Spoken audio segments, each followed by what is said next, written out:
Mais uma vez eu vos saúdo com a graça e a paz do Senhor Jesus e convido a igreja para juntos abrirmos a nossa Bíblia na Epístola de Paulo aos Colossenses.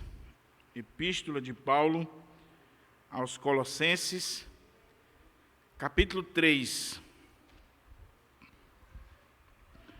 Colossenses, capítulo 3, nós vamos ler do verso 1 ao verso 4, a palavra do Senhor.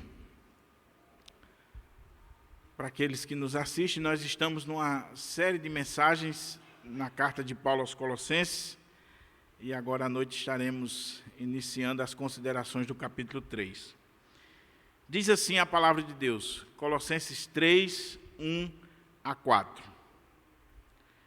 Portanto, se fostes ressuscitados juntamente com Cristo, buscai as coisas lá do alto, onde Cristo vive, assentado à direita de Deus.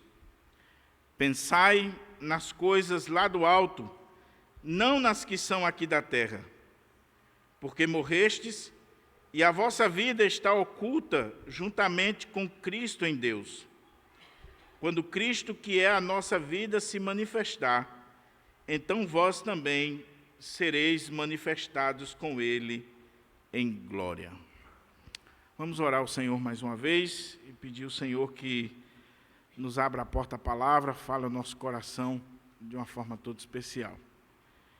Pai querido, mais uma vez estamos diante da Tua palavra, e temos a responsabilidade de meditar nesta palavra, que é alimento para a nossa alma, direção para a nossa vida.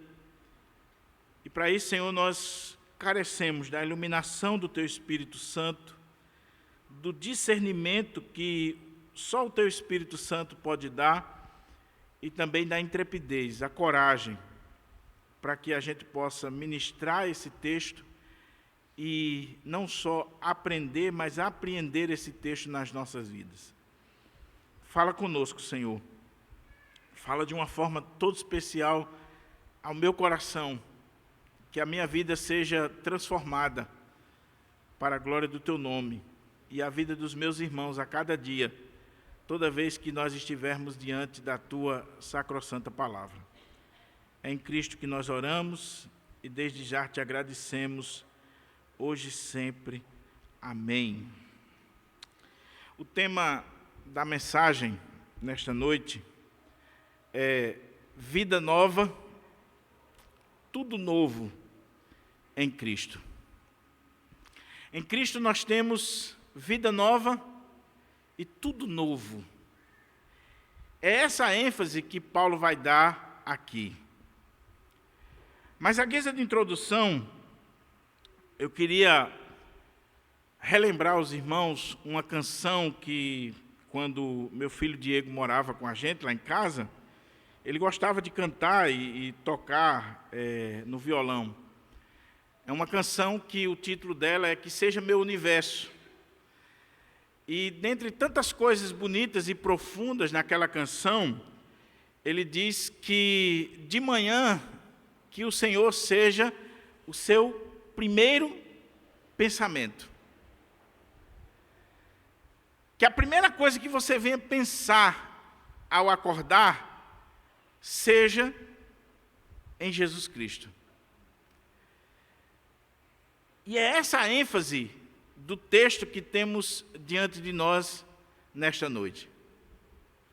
E o desejo do meu coração, o clamor da minha alma é que o Espírito Santo de Deus possa nos abrir o entendimento para compreender esse texto, de forma tal que nós possamos sair daqui com isso queimando na nossa alma. Ó Senhor, eu quero de fato pensar em Ti. Eu quero buscar as coisas do alto. Eu quero viver a minha vida para a glória do Senhor, uma vez que o Senhor transformou a minha vida, mudou a minha vida, a minha história. Eu quero viver para a Tua glória. Eu quero viver buscando as coisas do alto. Mas ainda eu preciso destacar para os irmãos um ponto interessante.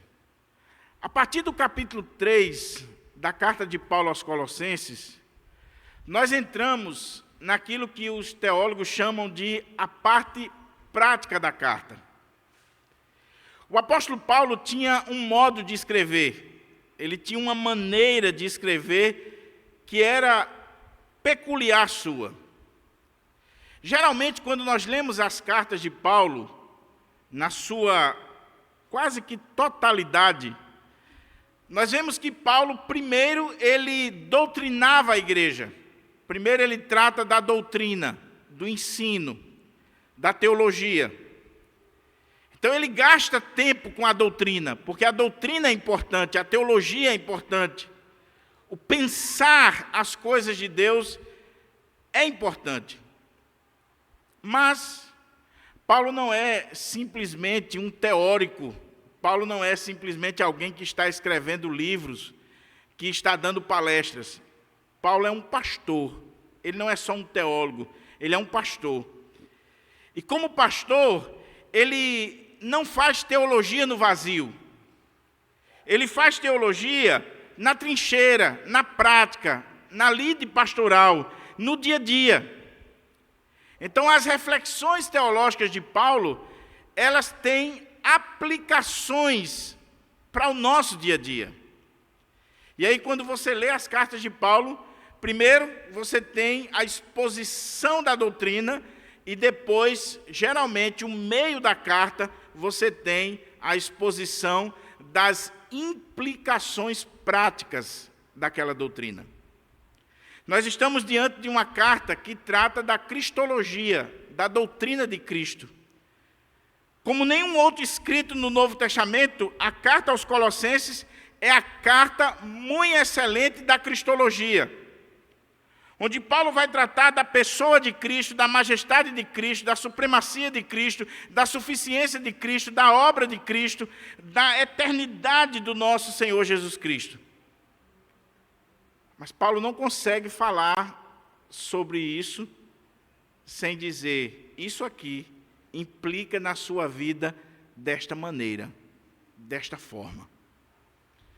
Então, capítulos 1 e 2, nós fomos desafiados com a doutrina, onde Paulo está combatendo aquela heresia de Colossos, principalmente a questão do gnosticismo. E na mensagem anterior, nós vimos aqui do capítulo 2, 8 ao 23, onde Paulo está combatendo os pontos principais daquela heresia. A filosofia, banhada pela tradição dos homens, fundamentada em espíritos, em questões esotéricas, astrológicas.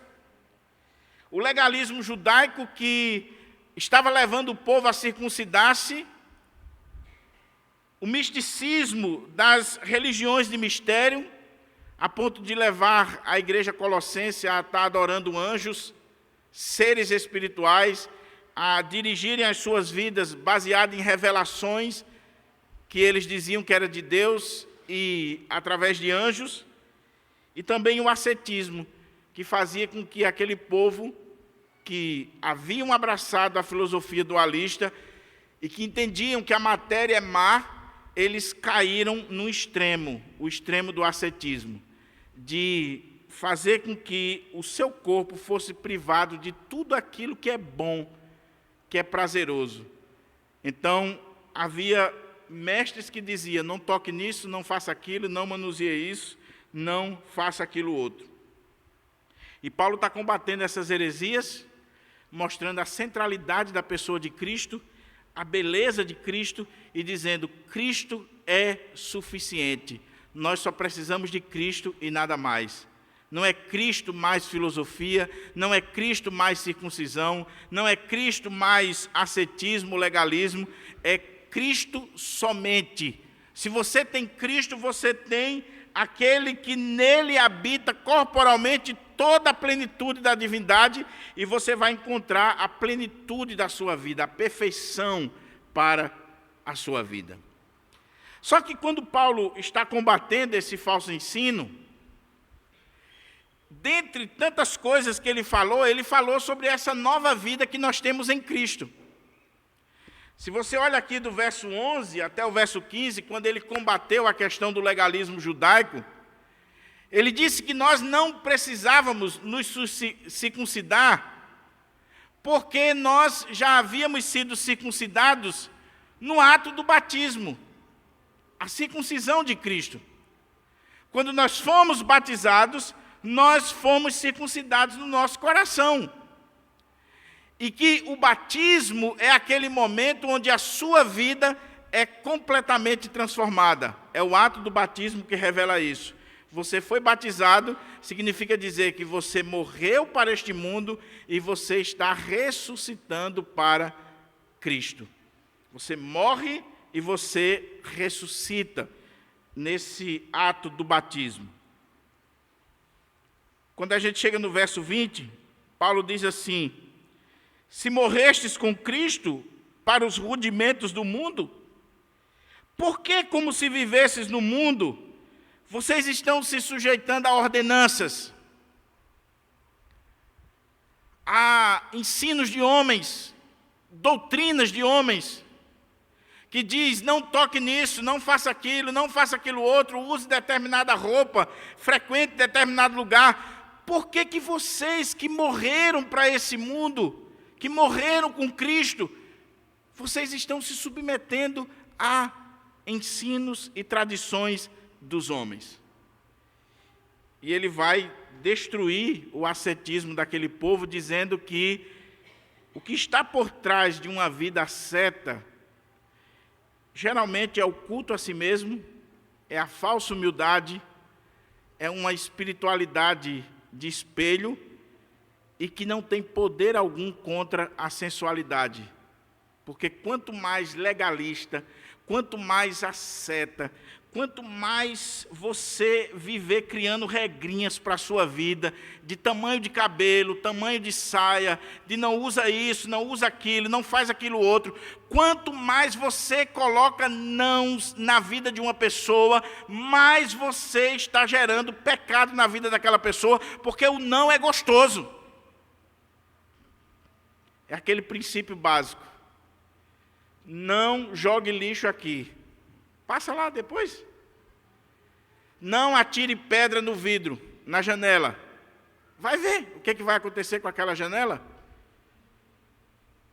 Aí, após Paulo ter combatido essa questão do gnosticismo, o legalismo judaico, o misticismo daquele povo e o ascetismo, Paulo agora entra no capítulo 3 com a parte prática de toda a doutrina que ele vem expondo, porque de repente alguém pode dizer assim: ah, pastor, então quer dizer que a minha fé ela não tem implicações práticas na minha vida?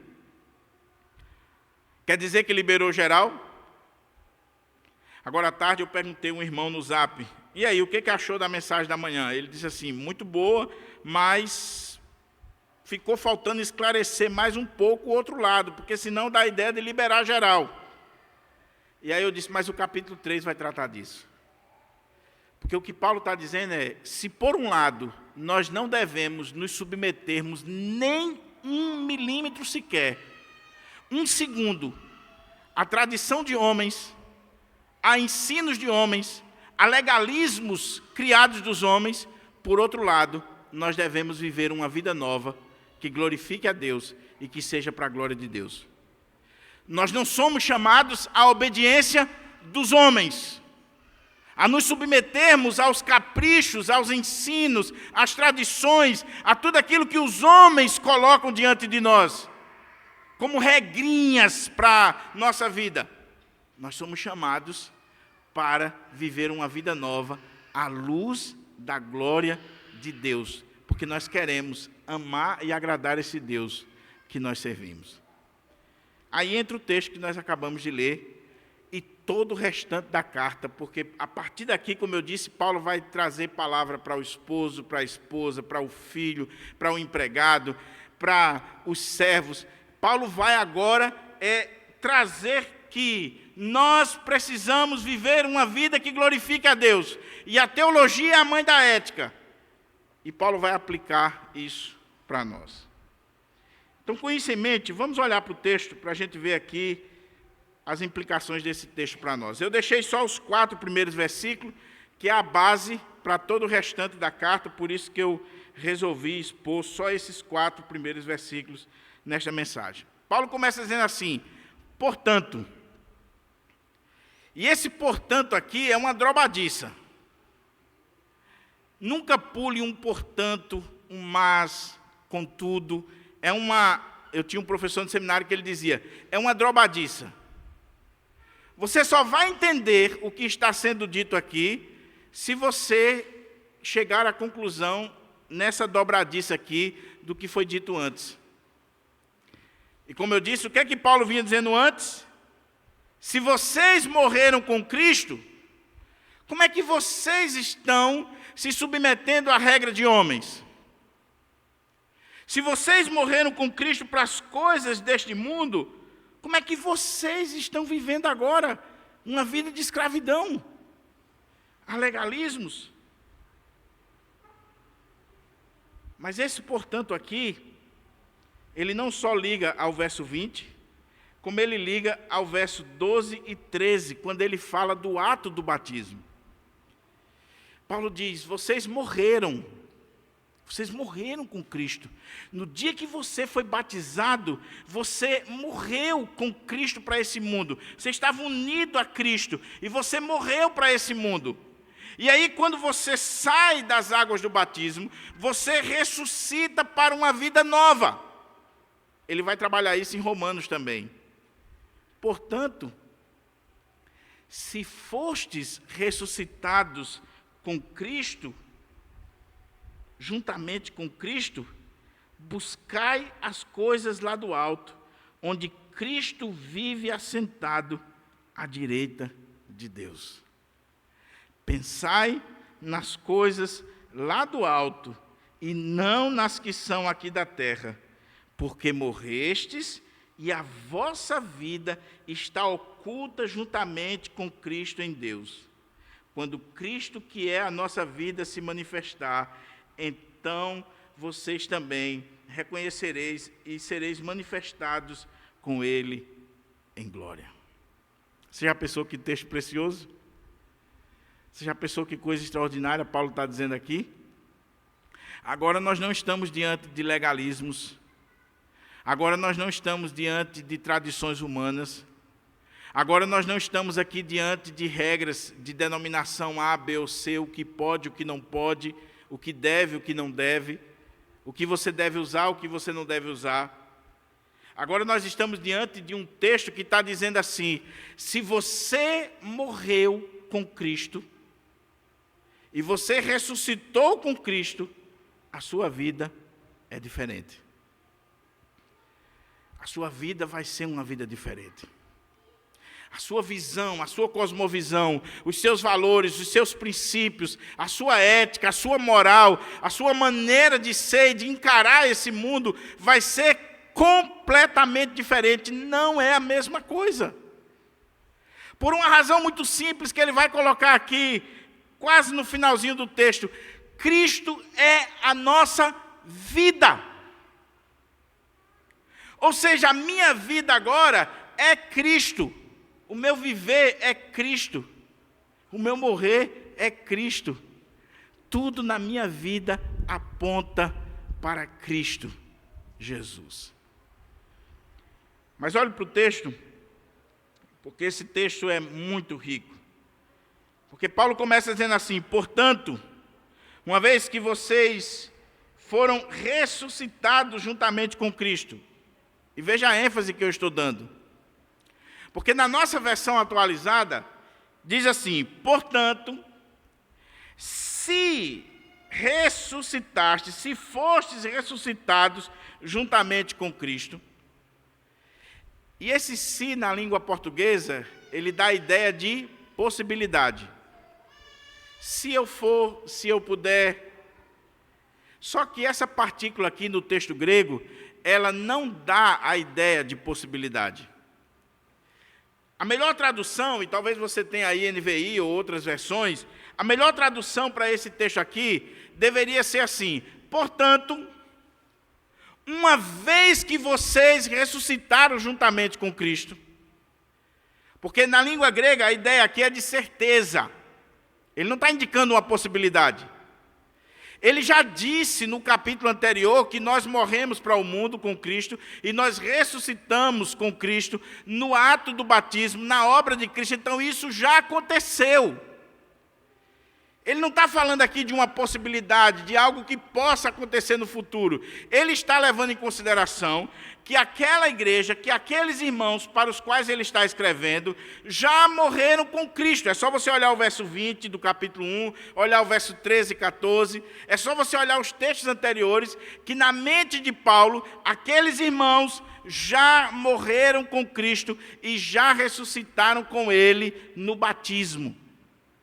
Aí, o que ele está dizendo é, portanto, uma vez que vocês foram ressuscitados juntamente com Cristo, uma vez que essa obra aconteceu na vida de vocês, que vocês, por estarem unidos a Cristo, e Cristo morreu, você morreu com Ele, Cristo ressuscitou, você ressuscitou com Ele, e isso é encenado, esse teatro divino é feito no ato do batismo, uma vez que isso aconteceu na sua vida, e você não tem dúvida disso, ele diz, buscai as coisas lá do alto. Olhai para o alto. Meus irmãos, isso aqui é muito sério. Porque se houve uma obra de regeneração na nossa vida, como eu disse, o nosso olhar muda. A cosmovisão muda. Eu não estou falando aqui de você ter levantado a mão e aceitado Jesus. Isso não significa nada. As estatísticas mostram que boa parte das pessoas que levantam a mão não fica na igreja. O Instituto Billy Graham foi feita uma pesquisa, depois de todas as grandes cruzadas que Billy Graham fez no mundo, cruzadas para centenas, milhares de pessoas, chegaram à conclusão que apenas 5% daquele povo que veio à frente permaneceu. Porque você pode vir à frente por causa do emocionalismo do momento, da retórica do pastor. E aí o cara veio à frente porque houve uma insistência. Ele não veio porque ele morreu com Cristo e ressuscitou com Cristo, e por isso ele não busca as coisas do alto, ele não olha para o alto, ele não vive na perspectiva do alto, ele não tem visão do alto, a visão dele é só deste mundo, porque ele nunca passou pelo processo de morrer e ressuscitar com Cristo. Até porque não foi pregado o verdadeiro evangelho para ele. Até porque não foi pregado Cristo para ele, não foi pregado a cruz, não foi pregado arrependimento, não foi pregado sobre céu, sobre inferno, sobre vida transformada, foi pregado para ele outras coisas, e não o verdadeiro evangelho. Não foi ensinado para ele sobre o céu, foi ensinado para ele como ser vitorioso na terra. Foi ensinado para ele que se ele levantar a mão e vir à frente e o pastor fizer uma oração, todos os problemas dele vão se acabar. Ele vai parar de sofrer. E o slogan de algumas igrejas aí, pare de sofrer. Venha para cá. Você vai ter casamento, carro novo, apartamento, empresa. Sua vida vai mudar. Mas não está falando da realidade espiritual, está falando de coisas materiais.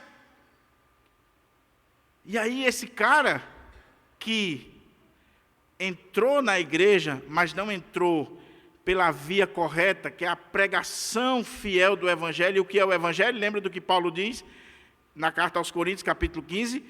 Eu venho anunciar para vocês o evangelho, que Cristo morreu pelos nossos pecados, segundo as Escrituras, foi sepultado, segundo as Escrituras, ressuscitou, segundo as Escrituras, subiu ao céu e voltará para buscar o seu povo. Isso é o evangelho. E quando nós pregamos o evangelho verdadeiro, Cristo, e a pessoa se converte, ela começa a olhar para o alto. Antes ela só pensava em carro, comida, bebida, as coisas desta vida. Mas quando ela ouviu o verdadeiro evangelho, ela foi transformada. E ela passou pelo sacramento do batismo. E ela começou a ser instruída na palavra de Deus. Ela começa a buscar as coisas do alto. Por isso que Paulo não está falando aqui de uma possibilidade, por favor. Aquela historiazinha de crente carnal, de crente que é mais ou menos, nada disso. Ou você é crente, ou você não é. Ou você busca as coisas do alto, ou você não busca. Ou você passou por esse processo de morte e ressurreição em Cristo, ou você não passou. E se você passou, você vai buscar as coisas do alto. Portanto, uma vez que fostes ressuscitados juntamente com Cristo, buscai as coisas lá do alto. Agora veja que coisa extraordinária aqui, porque Paulo está falando de algo que é natural na nossa vida, quando nós passamos por esse processo, mas Paulo está dando uma ordem para aquela igreja. Na verdade, ele vai dar duas ordens aqui, buscar e pensar. Então ele está dizendo, igreja de Colossos, vocês são crentes de verdade? Eu creio que sim. Então, uma vez que vocês ressuscitaram com Cristo, uma vez que vocês passaram por esse processo da regeneração, então, busque as coisas do alto. Busque as coisas do alto, onde Cristo está assentado à direita de Deus. Qual é o ponto aqui? Eu sei que pode parecer repetitivo, mas não é. Se você não entende o contexto da carta, você pode dizer aquilo que Deus não falou. Então, muito cuidado quando você vai dar a interpretação de um versículo. Porque você está lendo o versículo e você tem que ler aquele versículo dentro do contexto da carta, do que o autor quis. Se você tira um versículo do contexto, ele já não é mais a palavra de Deus. Ele pode ser palavra do homem e pode ser até palavra do diabo, se você tirou do contexto. Como o versículo lázinho do profeta, né? Um ao outro ajudou e ao seu companheiro disse, esforça-te. Não levanta a mão, não. Quantas vezes você já ouviu pastores pregando esse texto, dizendo assim, irmãos, é importante ajudar o irmão, é importante fazer isso, fazer aquilo, traz aquela palavra de motivação, citando esse versículo lá do profeta Isaías. Aí quando você vai ler o versículo, um ao outro ajudou e ao seu companheiro disse, seja forte, são dois idólatras se preparando para fazer um ídolo. E aí se coloca como slogan de campanha de oração, de cruzada, de palavra motivacional. Você está tirando o texto do contexto. Então, por que Paulo está dizendo para aquela igreja de Colossos, após tudo que ele falou, capítulo 1 e capítulo 2, após ele ter exposto toda a doutrina, mas ele continua, porque existe algo também interessante em Paulo. Ele não consegue fazer a aplicação prática sem colocar ali a doutrina, está trazendo a memória dos irmãos. Qual é o ponto aqui? Se você olha a heresia gnóstica, a ideia é que Deus é um ser puro e que está completamente distante de nós e que Ele não criou esse mundo foi criado pelos éons, que são as emanações divinas que foram saindo desse ser de Deus e que cada vez mais distante essas emanações, mais hostis a Deus, e uma dessas emanações, lá na ponta, um demiurgo, um Deus mau, foi quem manipulou a matéria e criou todas as coisas. E aí, para você fazer esse caminho de volta para Deus, você teria que fazer todo esse trajeto a partir desses seres espirituais. Daí o culto aos anjos, daí a invocação desses seres espirituais, daí eles olharem para Jesus como mais um que poderia, nessa escala, nos levar a Deus. Mas era preciso seguir todo esse processo. Senhas, contrassenhas, conhecimento secreto, uma série de coisas. Aí Paulo está dizendo, igreja de Colossos, Uma vez que vocês ressuscitaram juntamente com Cristo, uma vez que vocês passaram por esse processo espiritual a partir da união mística com Cristo, busquem as coisas do alto. E quando eu estou falando do alto, eu não estou falando aqui na dimensão cósmica dos espíritos elementares, dos astros, desses seres espirituais. Eu estou falando aqui onde Cristo está assentado à direita de Deus.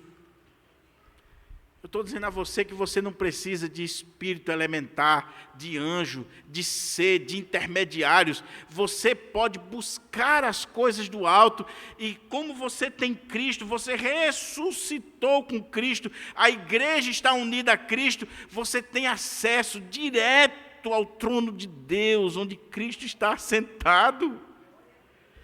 Oh, meus irmãos, que coisa extraordinária. Porque Paulo continua batendo naquela ideia de que eu preciso de mediadores. Então Paulo está dizendo, igreja de Colossos, parem com isso. Busquem sim as coisas do alto, mas eu estou falando aqui de algo realmente além dessa dimensão dos seres espirituais, porque na cultura daquele povo, o universo, essa dimensão cósmica era tomada por espíritos, por seres espirituais. Ele está falando, eu estou falando de você romper tudo isso e você ir lá onde Cristo está assentado, à direita de Deus. Você já está lá em Cristo Jesus. Então busca as coisas do alto. Só que ele não para aí. Ele diz, pense nas coisas lá do alto, e não nas que são da terra. Meus irmãos, isso aqui é muito sério.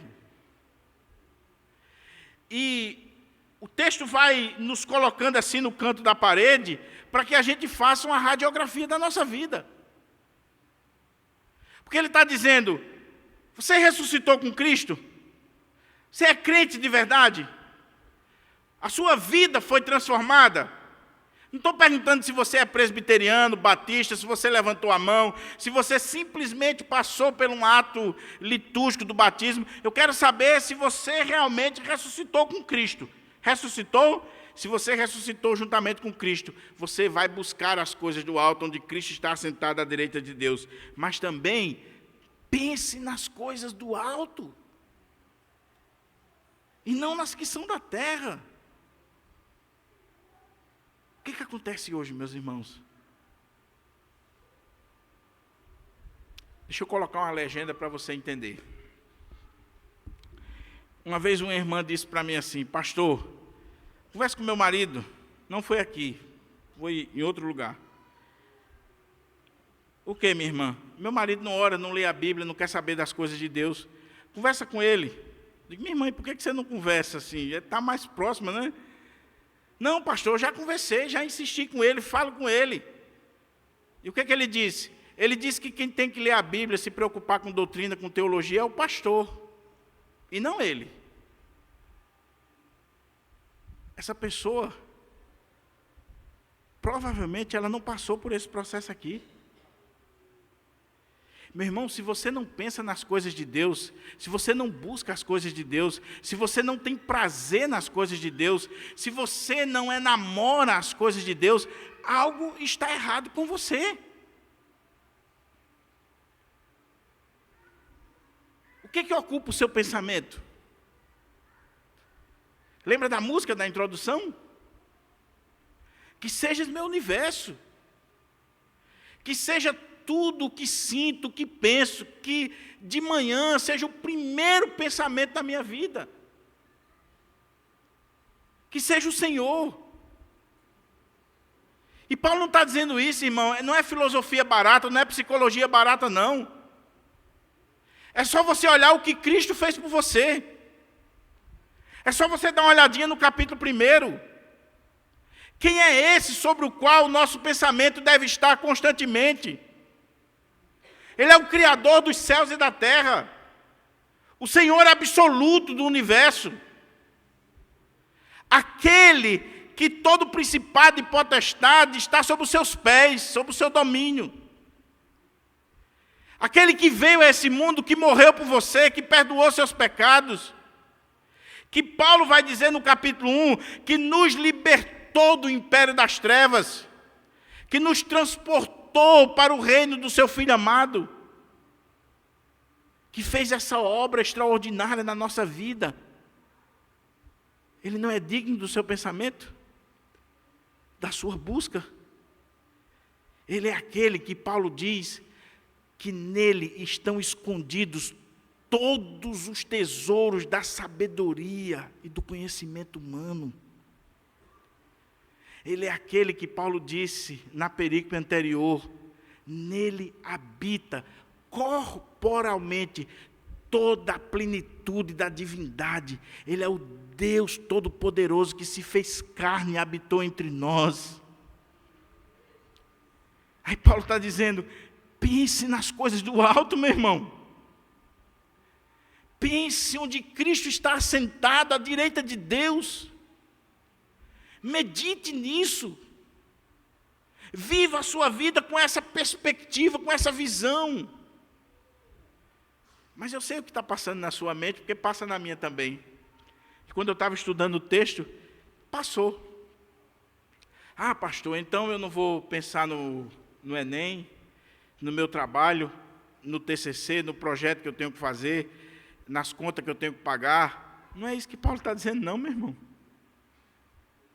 É claro que você, daqui a pouco, talvez você já está pensando na viagem, você já está pensando no que vai fazer amanhã, você tem uma agenda, você tem um cronograma, você tem tarefas a cumprir, você tem pessoas que você chefia.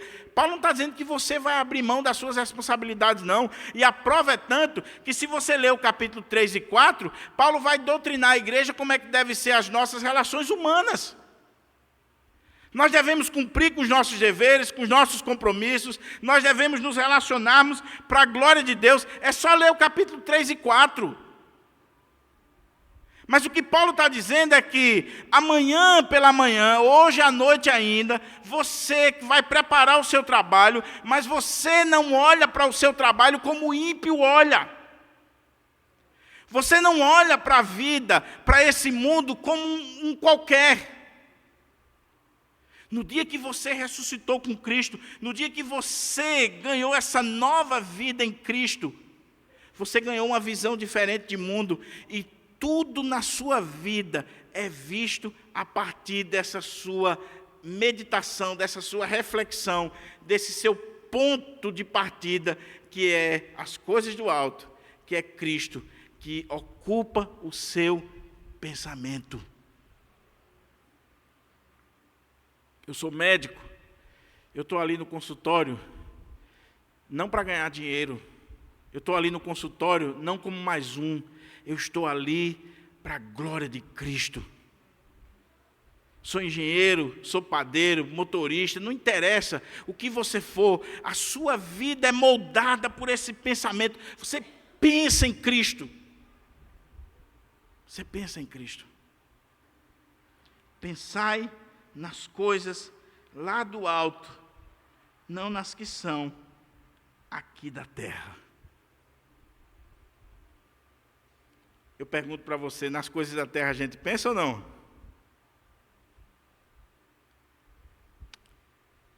E cada vez mais devemos pensar, enquanto estivermos aqui. O problema é ficar só nisso. Você faz planos, você tem objetivos na vida, glória a Deus. Você estuda, você se prepara, você quer galgar patamares cada vez maiores, glória a Deus, nenhum problema. O problema é quando você só foca nisso. Só foca nisso. Você não consegue ver outra coisa. A sua vida é só isso. No máximo, domingo à noite, participar do culto, volta para casa, só domingo que vem. Mas você não ora mais, você não lê mais a Bíblia, você não procura conhecer a sua fé, o seu Deus, as implicações da doutrina. É muito sério, meus irmãos, o que Paulo está dizendo aqui. Paulo não precisava dizer para aqueles irmãos, olha, pense nas coisas da terra, porque nas coisas da terra nós pensamos naturalmente, nós vivemos para elas. E, detalhe, nós vivemos tão focados nas coisas deste mundo, que a gente acha que não vai morrer nunca. Todos nós somos pegos de surpresa. Todos nós.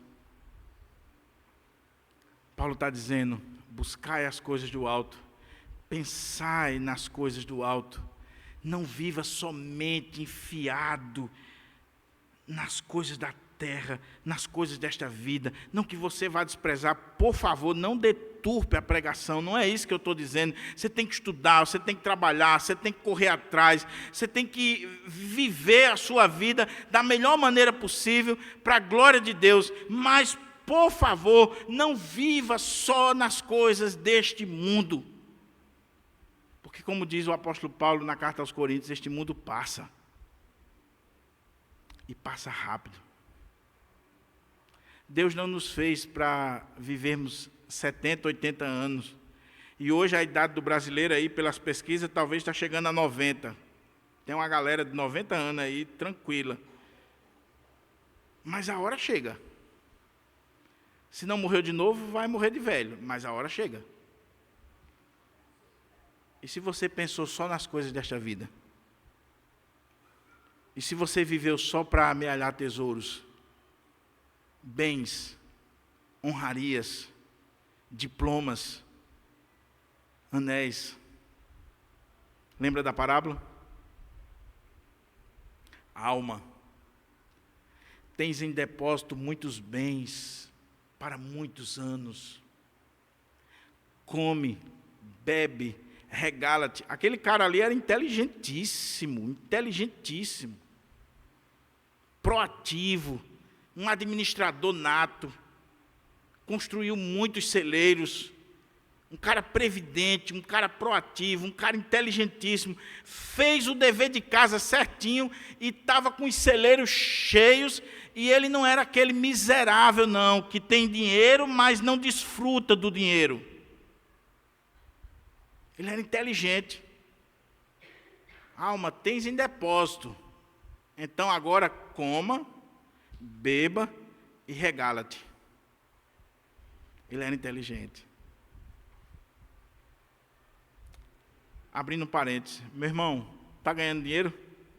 Jesus está lhe abençoando? Está de vento em popa? Aproveita, meu irmão.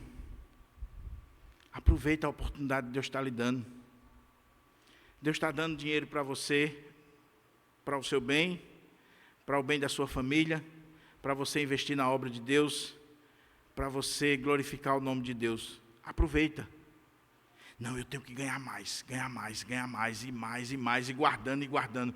Tu vai morrer, miserável, e a viúva vai casar, e o cara vai desfrutar de tudo. Rapidinho ele vai desfrutar da sua casa, do seu carro, do seu dinheiro. Primeira coisa que ele vai fazer é, minha filha, você está precisando de uma viagem internacional. E se ele for um cara assim legal, ele vai pelo menos acender uma vela lá no túmulo do besta. Agora, o que o Senhor disse na parábola? Louco. Opa, louco? Como é que o cara é louco? Que o cara pegou uma fazenda falida e triplicou a renda daquela fazenda. Que doido é esse? Parece o doido da história de Ariano Suassuna, né? Que quando o pai dele era governador da Paraíba, ele disse que o pai dele fez lá um hospício para colocar os loucos, e contratou um psiquiatra e homenageou esse psiquiatra com o nome lá do local. E esse cara, esse psiquiatra, ele foi o pai da terapia pelo trabalho no Brasil. Ele diz o nome lá. E no dia da inauguração, eles foram lá, o governador, esse psiquiatra famoso da época, todo mundo lá, a comitiva toda, né, de governador. E os loucos tinham que passar na frente do governador com os carros de mão, que era a terapia, era trabalho. E aí os loucos estão passando com o carro de mão, e um está passando com o carro de mão invertido. O psiquiatra chegou lá e disse: fulano, não é assim. Não, o psiquiatra não, o governador. Fulano, não é assim, olha. Você vira e anda com a carroça assim. Ele disse: eu sei, doutor, é porque se andar assim, eles botam pedra dentro para a gente carregar. Esse era bom.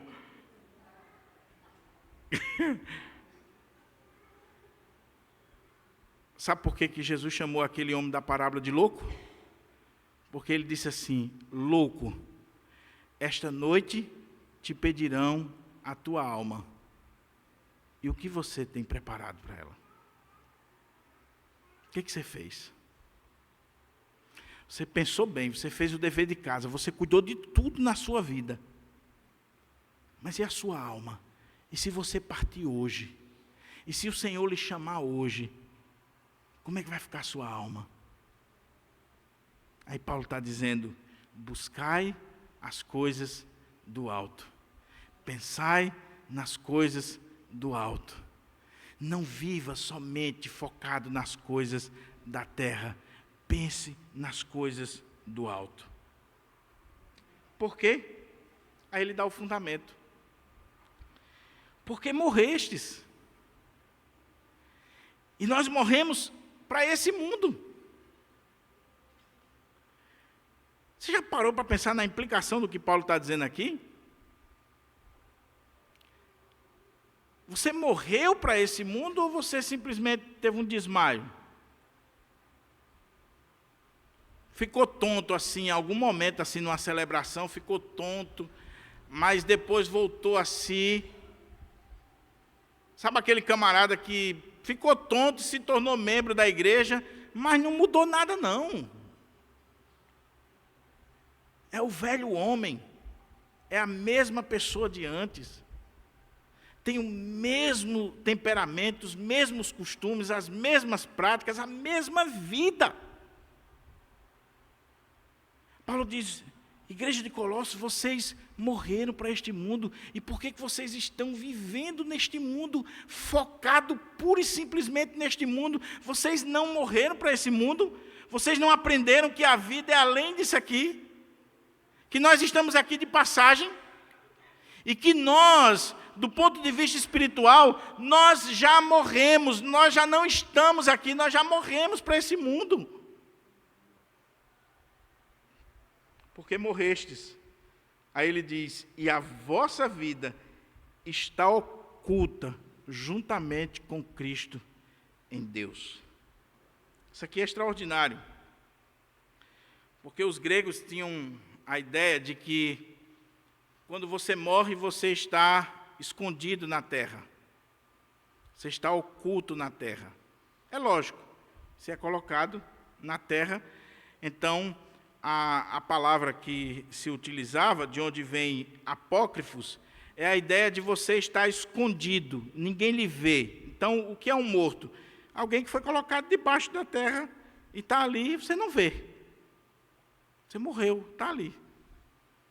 Você chega, por exemplo, ali no Morada da Paz, se você olha assim no horizonte, você está olhando aquele cemitério ali, você não vê ninguém, você vê? Está tudo escondido. Alguns estão lá embaixo mesmo. Aí Paulo vai pegar essa palavrinha que era usada nesse contexto,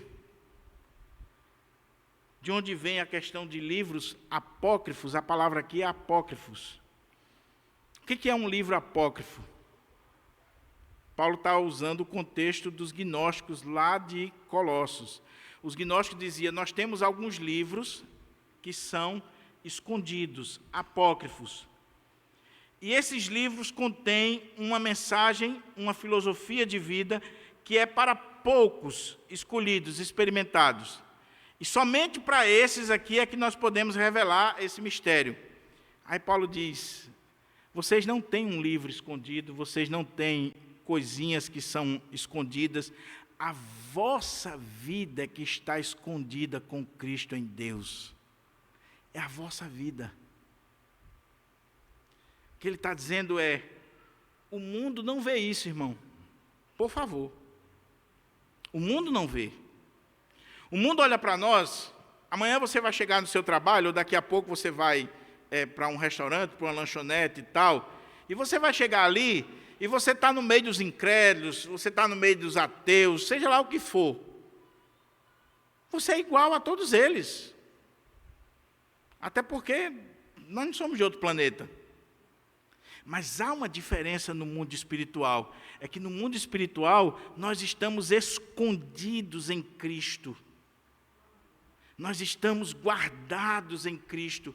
E é esse estar escondido em Cristo, guardado em Cristo, que faz com que a gente viva uma vida diferente. E aí o ímpio, ele não consegue ver essa vida que está escondida em Cristo, ele só consegue ver os frutos, os resultados. E ele começa a olhar e dizer assim, esse cara é diferente. Essa mulher é diferente. Esse jovem é diferente. Mas onde é que está a diferença? A diferença é que o outro, ele vive para as coisas desta vida. A vida dele está neste mundo, nas coisas desta vida. Ele vai para o trabalho porque ele quer dinheiro, ele vai para o trabalho porque ele tem outros objetivos. Você não, a sua vida está oculta, escondida com Cristo em Deus. E quando você vai para o trabalho, você vai para honrar a Cristo. Você ressuscitou com Cristo, você tem uma vida nova com Cristo. É diferente.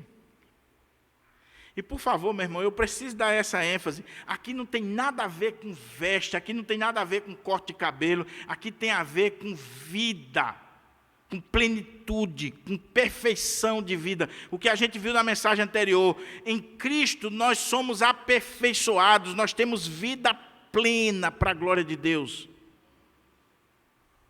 Vida plena. É claro, precisamos fazer a ressalva. Se a sua vida está oculta com Cristo em Deus, se você ressuscitou, se você busca as coisas do alto, se você pensa nas coisas do alto, você não vai viver à luz ou refém da moda, dos padrões que esse mundo está colocando aí. Você não vai viver assim. O homem de Deus, a mulher de Deus, ele não vive à luz dos padrões deste mundo. Ele é cidadão do reino dos céus. Então a mulher de Deus, quando ela vai vestir uma roupa, ela vai perguntar para Jesus se aquela roupa glorifica o nome dele. A mulher do mundo, quando ela vai vestir a roupa, ela vai ver se aquela roupa vai dar destaque à beleza dela, à sensualidade, o corpo, se vai chamar a atenção, se vai mostrar que ela é empoderada. A mulher de Deus não. A mulher de Deus não. A mulher de Deus, ela vai se preservar para o seu marido, ela vai se preservar para aquele ato que é abençoado por Deus. Ela não vai ser moldada pelos padrões do mundo, porque a vida dela está escondida com Cristo em Deus. A vida dela não está nas coisas deste mundo. Aí Paulo diz, porque morrestes e a vossa vida está oculta com Cristo em Deus. Agora, olha que coisa maravilhosa.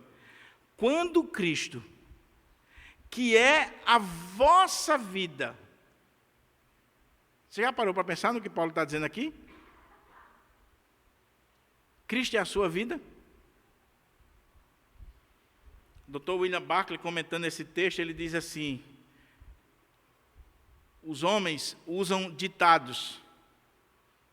Meu trabalho é a minha vida. Já ouviu isso? Minha esposa é a minha vida. Alguns casais até se tratam assim, né? Vida para lá, vida para cá. Meu time de futebol, essa empresa, isso aqui é a minha vida. Olha, pastor, isso aqui é a minha vida, eu não posso perder isso jamais. Cristo, que é a nossa vida. É Cristo. Deixa eu dizer uma coisa para você, meu irmão, que eu ouvi há muitos anos atrás e até hoje isso ecoa na minha mente. E de vez em quando eu pergunto assim, Senhor, será que eu estou vivendo à luz disso? Tem misericórdia. Meu irmão, ou Jesus é o primeiro lugar na sua vida, ou ele não ocupa nenhum outro lugar. Jesus tem que ser o primeiro lugar na sua vida, a ponto de você estar disposto a abrir mão de pai, mãe, filhos, bens, seja lá o que for. Ele é a nossa vida. Lembra do que Paulo diz em Filipenses? Para mim, o viver é Cristo e o morrer é lucro. Paulo está dizendo que eu vivo ou que eu morra, a minha vida é Cristo.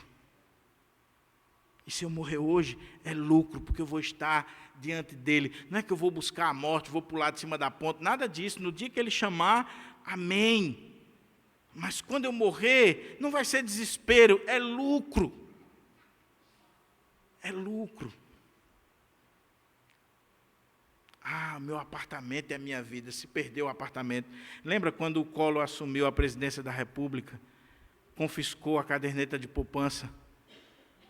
Quantas pessoas tiraram a vida?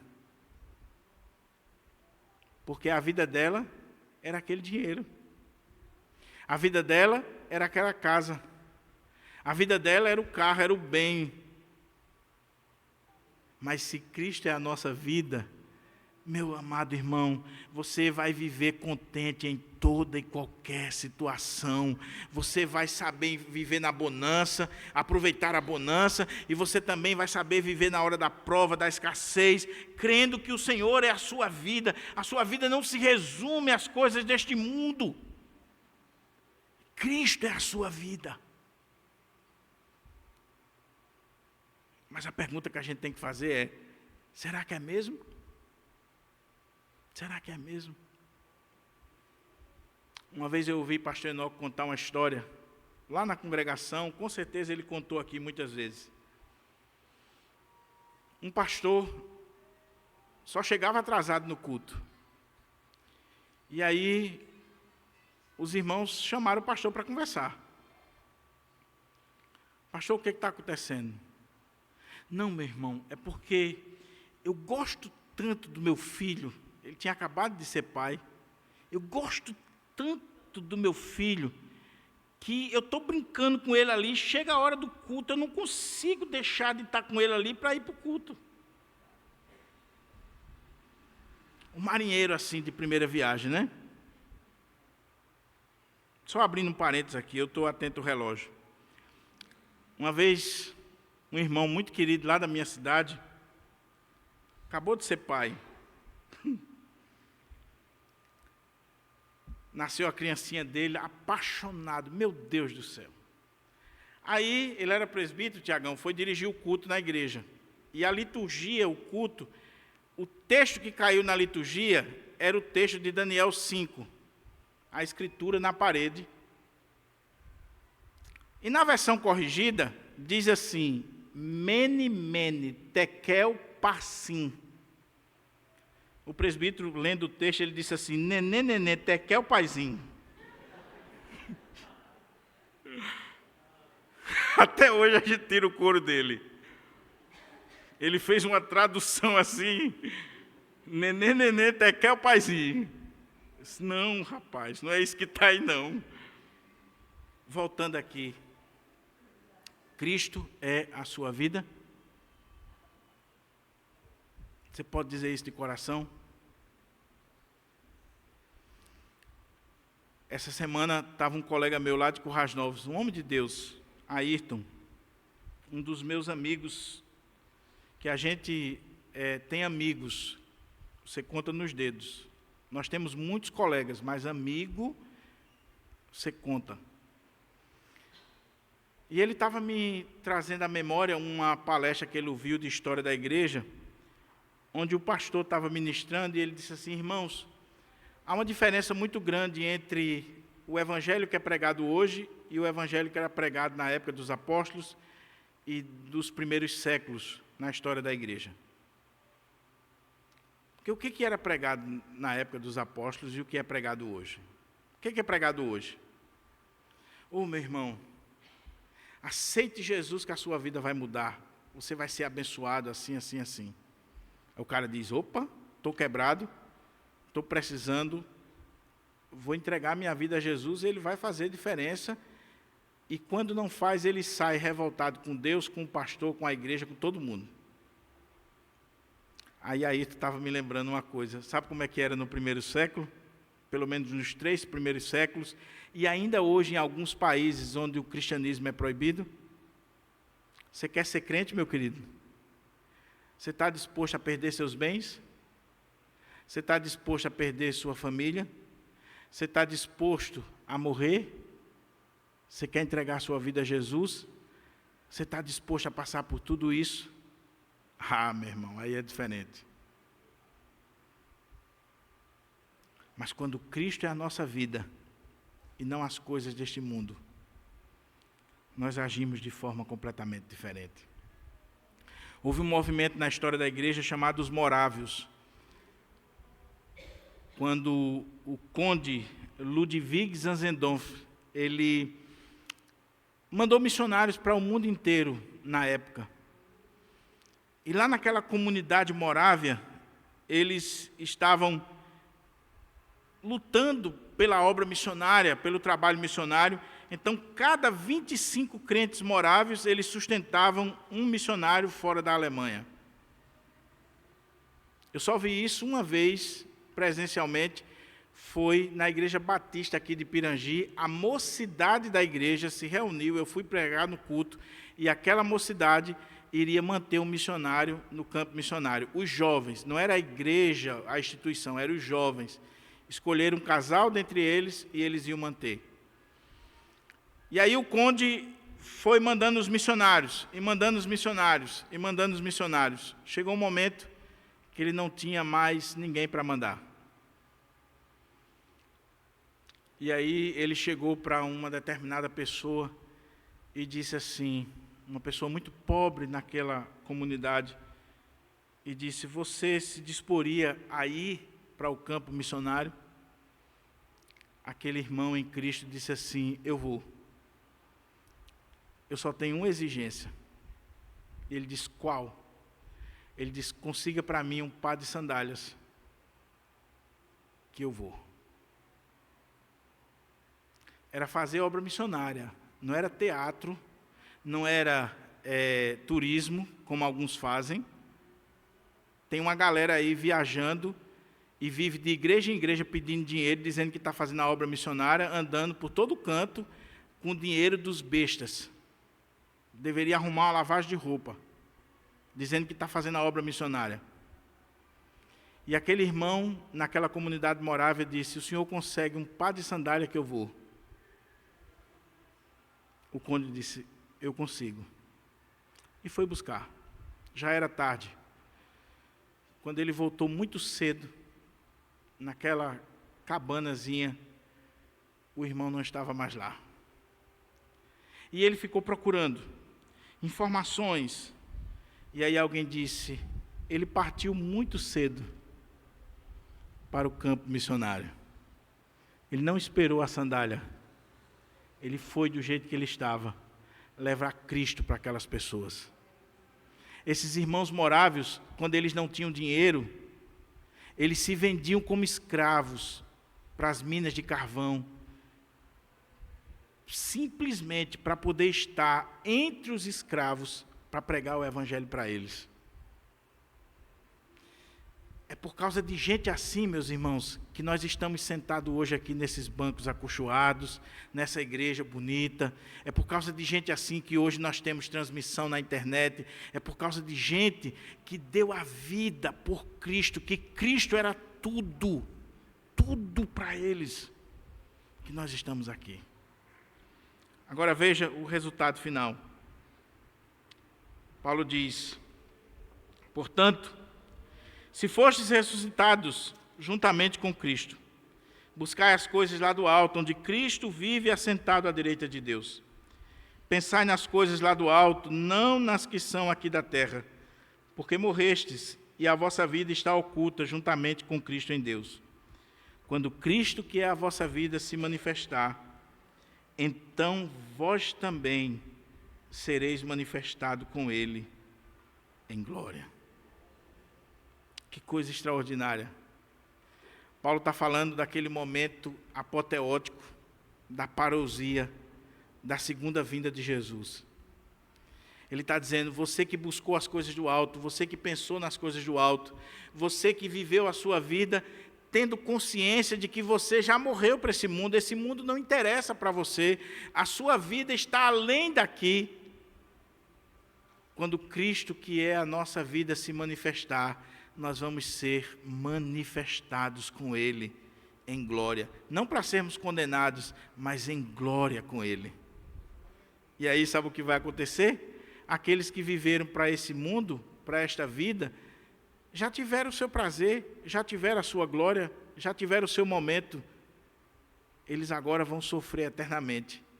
Aqueles que viveram na perspectiva da eternidade, eles vão viver com o Senhor para sempre, em glória. Eu não sei você, meu irmão, mas isso aqui enche o meu coração de esperança. Porque uma coisa eu tenho muito clara comigo, eu não vou ser rico. Nesse mundo não, mas eu já tenho a maior das riquezas, que é o Senhor Jesus Cristo. Guarde isso no seu coração. Mas saia daqui respondendo essas perguntas. Para você, não é para mim, é para você. Você tem buscado as coisas do alto? Não confunda vir o culto com buscar as coisas do alto. Você pode vir o culto por uma mera religiosidade, por uma mera satisfação aos outros. Você pode estar aqui a mente lá fora. Eu estou perguntando, você busca as coisas do alto? Você pensa nas coisas do alto? Você tem noção de que a sua vida realmente teve essa transformação? Cristo é a sua vida? Você gosta de ler? Você lê literatura, português, matemática, geografia, mas você lê a Bíblia também? Você procura estudar? Veja como, desculpa meu irmão, eu preciso ser sincero, o profeta é aquele que se expõe, eu preciso ser sincero. Veja como nós muitas vezes somos hipócritas. Quantas horas você estudou se preparando para o concurso, porque você ia ganhar um bom salário? Quantas horas você sentou o bumbum na cadeira e disse, eu tenho que focar, olha pastor, eu tenho que focar. Inclusive eu já falei com a namorada, e já isso, aquilo, outro, eu estou me privando de lazer, disso, daquilo, porque eu tenho que passar nesse concurso. E aí os cara da motivação diz, bota lá o contra-cheque assim na parede do quarto, para você ficar olhando para aquele salário ali, isso vai dar motivação para você estudar 8, 12, 15 horas. E você estudou 8, 15 horas para ganhar um salário de 5, 6, 7 mil. Mas eu pergunto, quando foi a última vez que você passou meia hora com a Bíblia aberta, lendo a palavra de Deus? Quando foi a última vez que você orou? Quando foi a última vez que você disse, eu vou comprar um livro evangélico, um livro de história da igreja, de doutrina, eu quero estudar? Quando foi a última vez que você foi lá para o YouTube, não foi só para ver besteira, não. Ouviu uma pregação, um podcast de um teólogo, de um pastor, para aprender, aprofundar-se na sua fé. Quando foi a última vez?